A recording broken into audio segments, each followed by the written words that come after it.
On July 8, 2014, Brazil witnessed a football tragedy that forever marked the soul of a nation. In the heart of Mineiro, our dreams were destroyed in a brutal and overwhelming way, with a score of 7-1 to Germany.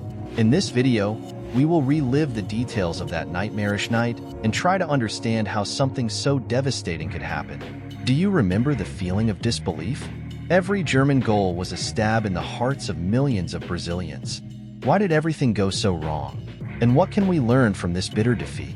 This video is not just a memory of a dark moment, but a profound reflection on overcoming and resilience. In fact, no one believed it, and to this day this game seems like it was some kind of collective outbreak. The biggest team in the world losing 7-1 at their own home, in front of thousands of fans, without showing any reaction. It really doesn't seem real, but it was. And today we're going to talk a little about the greatest humiliation in the history of football. The 7-1 wasn't just a score. It was an emotional shock for millions of Brazilians. The match not only destroyed hopes of a home victory, but also deeply wounded national pride. The images of fans crying at the Mineiro Stadium and across the country are emblematic of this collective pain. This defeat showed how football is intrinsically linked to Brazil's national identity and how sporting events can have a profound emotional impact. The Brazilian team has always been seen as a symbol of excellence in world football. From Pelé's historic achievements to Ronaldinho's magical dribbling and Neymar's skill, Brazilian football has been a source of pride and joy for the nation.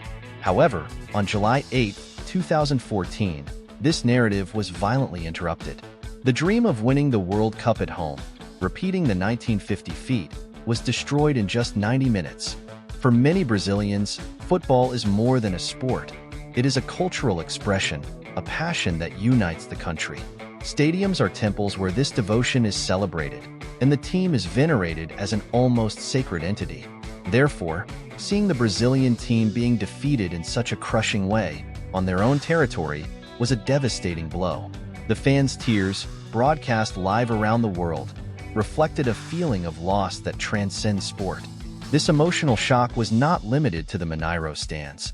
In the streets, bars, and homes across Brazil, the feeling of disbelief and sadness was palpable. The defeat generated a collective reflection on the country's relationship with football, highlighting how this passion can amplify both joy and pain. National identity, largely shaped by football success, has suffered a significant blow. On the technical aspect, the game exposed the weaknesses of the Brazilian team. The inadequate preparation, the lack of tactical cohesion, and the questionable choices made by coach Luiz Felipe Scolari were evident. In contrast, the German team presented high-quality football, with a well-defined strategy and precise execution. This disparity not only highlighted Germany's superiority at that time, but also the need for evolution in Brazilian football. The Brazilian team entered the field carrying the weight of an entire nation's expectations, but from the start of the match, it was clear that there were deep problems in the team's preparation. Neymar's absence due to injury in the quarterfinals and captain Thiago Silva's suspension were felt acutely. However, the defeat went far beyond the lack of these two key players. The Brazilian defense appeared disorganized and vulnerable, unable to deal with the pressure and speed of the German attack.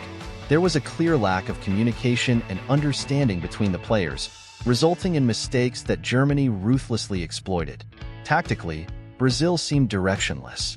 The team was unable to adjust to Germany's tactical changes, which controlled the midfield with quick passes and constant movement. Brazilian players often seemed lost on the field, without a clear strategy or contingency plan. Luiz Felipe Scolari's choices, especially in the lineup and substitutions, were widely criticized. The insistence on certain players and the lack of response to emerging issues during the game highlighted an inadequate tactical approach.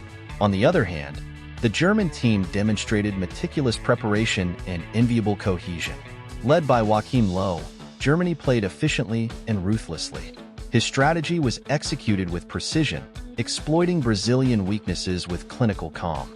Each player seemed to know exactly what to do, where to be, and how to react, resulting in a near-perfect performance. The collective game, tactical intelligence, and German discipline were evident in each goal scored. The 7-1 defeat was a turning point.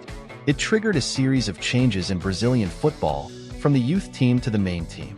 There was a greater emphasis on player development, modernization of training methods, and the incorporation of performance analysis technologies.